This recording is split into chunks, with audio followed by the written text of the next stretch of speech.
Hello friends, question number next. Question ये कहना चाह रहा है कि फाइंड द बाउंडेड सॉल्यूशन। आपको फाइंड आउट करना है find bounded solution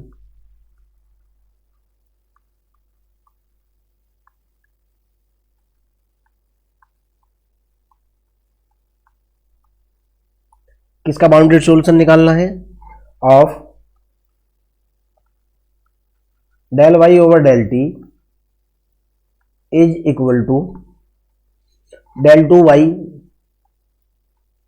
over del x square.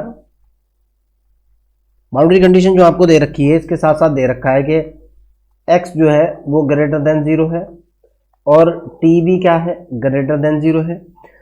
Where condition जो आपको दे रखी है भाई वो ये दी हुई है, where y of zero comma t, इसकी जो वैल्यू दे रखी है वो दे रखी है 1 and y of x comma zero की जो वैल्यू दे रखी है वो कितनी दे रखी है भाई?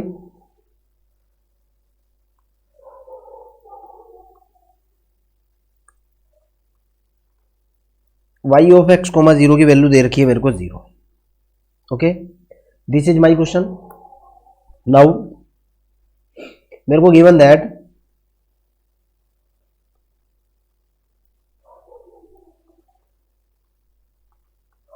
क्या दिया हुआ है भाई? Del y over del t is equal to दे रखा है del two y over del x square. ये मेरा क्वेश्चन है, क्लियर है ना? मैं कह रहा हूं कि taking Laplace transformation both side, मैंने शॉर्ट में लिख दिया है।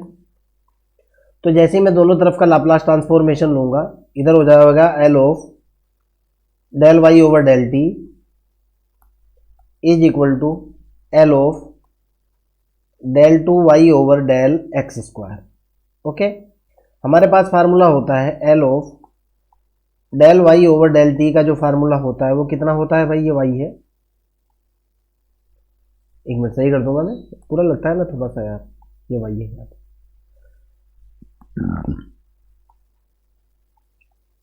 Del y over del t का जो फार्मूला होता है कितना होता है भाई? ये होता है पी वाई बार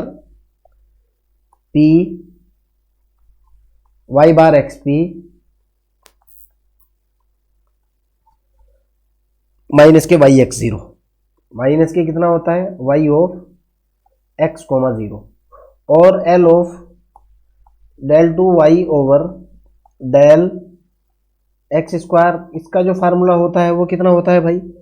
ये होता है d two y bar over d x square. ये दोनों के दोनों फार्मूले जो है, सपोज दैट ये मेरी इक्वेशन नंबर 1 है, इस इक्वेशन नंबर 1 के अंदर मैंने दोनों फार्मूले पुट किए। मैं कह रहा हूं putting the values of the formula. Okay,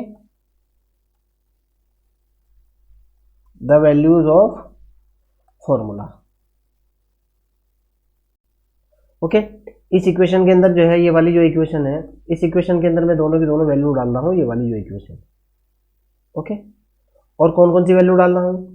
एक वैल्यू तो मैं डाल रहा हूं ये वाली जो कि मेरे पास है, और दूसरे वाली वैल्यू डाल रहा हूं मैं ये वाली। क्लियर है ना? सो दैट मेरी इक्वेशन जो निकल करके आएगी भाई वो सीधा बनेगी, क्या बनेगी भाई? वो बनेगी P y bar x comma P minus के y of x comma zero is equal to d two y bar over d x square. Okay, d two y bar over d x square. आगे boundary condition जो दे रखी है मेरे को वो ये दी हुई है, बट जरा बाउंड्री कंडीशन पर नजर डालते हैं। मेरे को दे रखा है y of zero comma t is equal to 1, y of x comma zero is equal to 0। Okay, y of zero comma t is equal to 1, but y of 0 comma t is equal to दे रखा है 1 और Y of x coma 0 की value दे रखी है 0। Y of x coma 0 की value दे रखी है 0। ये वाली वैल्यू डाली मैंने यहाँ पे, तो मेरे पास ये जो रिजल्ट निकल करके आया ये बना पी वाई बार। इसमें तो कोई चेंज हो ही नहीं सकता भाई, P y bar x P या वाई बार ले लो आप, x P minus y of x 0 की वैल्यू आपके सामने 0 है, माइनस के 0 इज इक्वल टू बनी d two y bar over d x square. तो यहाँ से मेरे पास जो निकल करके आया बेटा डिफरेंशियल इक्वेशन जो बनी वो ये बनी सीधी सीधी d two y bar over d x square minus k p y bar is equal to 0। This is linear differential equation with constant coefficient. आप समझते हो इस चीज को, कांस्टेंट कोफिशिएंट। ओके, तो जाहिर सी बात है पर्टिकुलर पी आई तो इसके अंदर होगा ही नहीं, सी एफ निकाल रहा हूं मैं। नाउ इस इक्वेशन की मैंने सबसे पहले एक्सिलरी इक्वेशन निकाली, auxiliary equation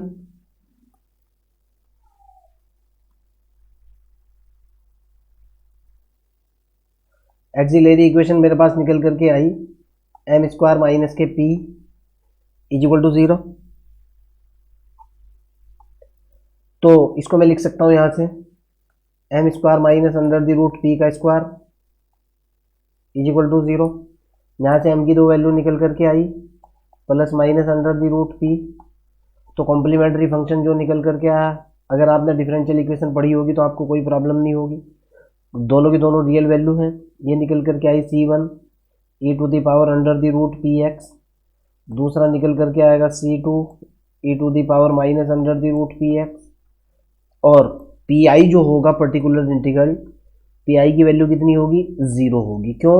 right hand side जो है वो 0 के बराबर है, right hand side is equal to 0 के बराबर है। ओके, तो इस पोजीशन में ये जो इसका सॉल्यूशन है, ये जो कॉम्प्लीमेंट्री फंक्शन है, यही इस डिफरेंशियल इक्वेशन का सॉल्यूशन निकल करके आएगा। आप इस चीज को जानते हो। ओके, सो दैट यहाँ से वाई बार की जो वैल्यू निकल करके आएगी, सो दैट जनरल सॉल्यूशन या वाई बार, आप जनरल सॉल्यूशन मान लो या फिर वाई बार मान लो, so that y bar is equal to जो निकल करके आया, कितना निकल करके आया भाई C1 ई की power under the root P x plus C2 e की power minus under the root P x. ये दो रिजल्ट निकल करके आए। मेरे ख्याल से इनमें कोई आपत्ति आपको बिल्कुल नहीं होनी चाहिए। क्वेश्चन के अंदर जो कह रहा है कि, अब जरा क्वेश्चन को देखो, क्वेश्चन क्या कह रहा है, find out the bounded solution. This is very important line, the solution will be bounded and x greater than 0। अगर ये रियल लाइन है, ये 0 है, तो x जो है ना वो क्या है 0 से बड़ा है, यानी x की वैल्यू जो है ना अप टू इन्फिनिटी तक जा रही है। ओके, और फंक्शन मेरा क्या है, फंक्शन बाउंडेड होना चाहिए। मेरे को क्वेश्चन के अंदर क्या कह रहा है भाई, मेरे को गिवन दैट सॉल्यूशन कैसा होना चाहिए, सॉल्यूशन हो यानी वाई एक्स जो है, यानी वाई ऑफ एक्स क्या होना चाहिए, वाई ऑफ एक्स बाउंडेड होना चाहिए। क्वेश्चन में साफ साफ कह रहा है, यानी उसका सॉल्यूशन।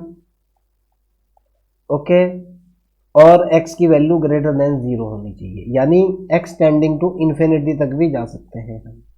चलो भाई जरा इस कंसेप्ट का यूज करते हैं। अगर y बाउंडेड है तो y की कोई ना कोई वैल्यू होगी। कोई बाउंडेड होने का मतलब ये है ए फंक्शन और ए सॉल्यूशन और ए कुछ भी मान लो आप, अगर आपने रियल एनालिसिस वगैरह पढ़ी होगी तो आप बहुत अच्छे से जानते हो। मान लिया जाए ये कोई पर्टिकुलर एक नंबर है और ये मेरा कोई फंक्शन है एफ ऑफ एक्स, और ये मेरा पर्टिकुलर कोई दूसरा नंबर कैपिटल एम है। ओके, इसको तो बोलता हूँ मैं लोअर बाउंड, इसको बोलता हूँ मैं अपर बाउंड। ओके, ये तो मेरे पास होती है लोअर लिमिट, ये होती है अपर लिमिट, और ये कोई फाइनाइट नंबर होता है। ओके, और ये भी कोई फाइनाइट नंबर होता है, इधर वाला भी। ओके, अगर किसी फंक्शन की वैल्यू या किसी वेरिएबल की वैल्यू या किसी सिस्टम की वैल्यू दो फाइनाइट वैल्यू के बीच में आती है तो एक को तो बोलते हैं लोअर बाउंड, एक को बोलते हैं अपर बाउंड, और फंक्शन को बोलते हैं क्या, बाउंडेड फंक्शन। आप जानते हो। ओके, तो जाहिर सी बात है अगर ये बाउंडेड है, वाई एक्स अगर बाउंडेड है तो कोई ना कोई इसकी फाइनाइट वैल्यू होगी। ओके, मैंने सपोज दैट इसकी फाइनाइट वैल्यू मैंने एम मान ली, तो फंक्शन मेरा बाउंडेड है। इज इक्वल टू एक्स की वैल्यू मैक्सिमम कहाँ तक जा सकती है, इन्फिनिटी तक जा सकती है। जरा चेक करके देखो, ये निकला C1 गुना ई टू दी पावर में मैक्सिमम वैल्यू चेक करने की कोशिश करता हूँ, e to the power infinity plus C2 e to the power minus infinity. अब जरा इसको देखो, e to the power minus infinity का मतलब निकलता है 1 e to the power infinite, और e to the power infinite की वैल्यू कितनी होती है आपको पता है, इनफाइनाइट बराबर कितना निकलेगा, 1 इनफाइनाइट निकलेगा। 1 का मतलब 0, यानी ये तो 0 हो चुका। अब जरा गौर करो यहाँ से आप, m इज इक्वल टू ये मेरे पास निकल करके आया C1 गुना ये निकल गया ई टू दी पावर इन्फिनिटी की वैल्यू इन्फिनिटी प्लस के ये हो गया 0।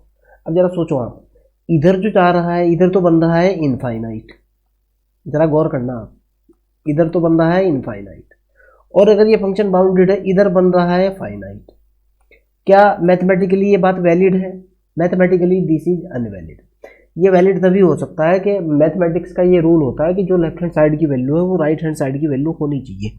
ओके, लेकिन एक वैल्यू के लिए दोनों तरफ जो है, एक वैल्यू के लिए जो है ना, ये दोनों वैल्यू वैलिड हो जाएंगी। अगर बाई चांस C1 को मैं 0 डाल दूँ, सपोज दैट C1 की वैल्यू में 0 डाल दूँ, तो इधर मेरे पास क्या है, इधर तो फाइनाइट है ही, इधर तो फाइनाइट है ही, ये इधर क्या हो जाएगा भाई, 0 गुना कोई भी बहुत बड़ा नंबर इन्फिनिटी, फाइनली क्या निकल करके आएगा 0, और 0 is also a finite number.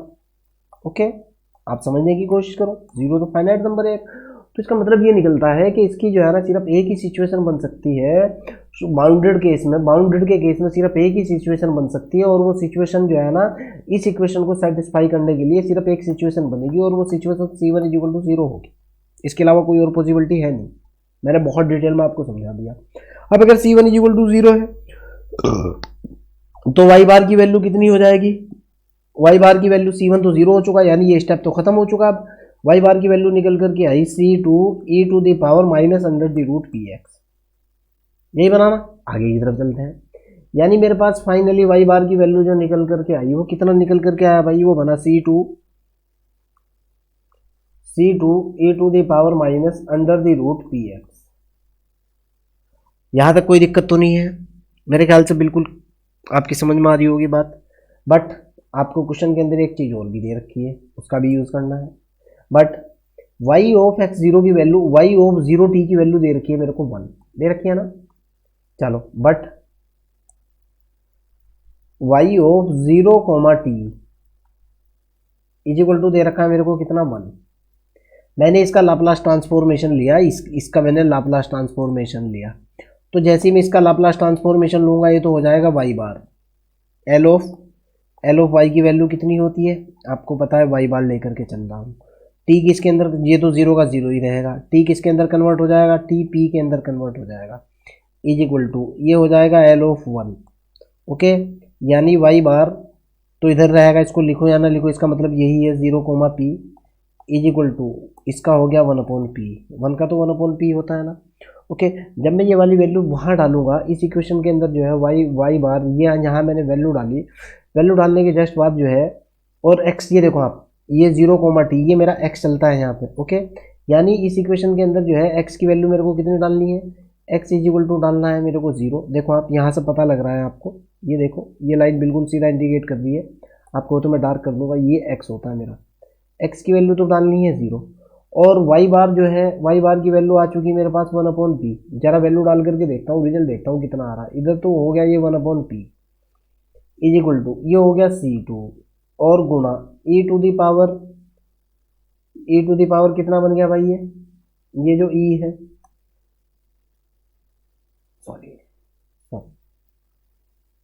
e to the power कितना बना भाई, कितना बना 0। ओके, आप भी जानते हो e टू दी पावर 0 की जो वैल्यू होती है कितनी होती है, e टू दी पावर 0 की वैल्यू होती है 1। ओके, तो यहाँ से निकल करके आया 1/p इज इक्वल टू कितना निकल गया C2। अब मैंने C2 की वैल्यू फिर इसी इक्वेशन के अंदर डाल दी यहाँ, तो y बार जो मेरे पास निकल करके आया वो कितना निकला भाई, मेरे ख्याल से निकला 1/p e की पावर माइनस के अंडर दी रूट PX बना। यहाँ तक आपको कोई आपत्ति नहीं होनी चाहिए।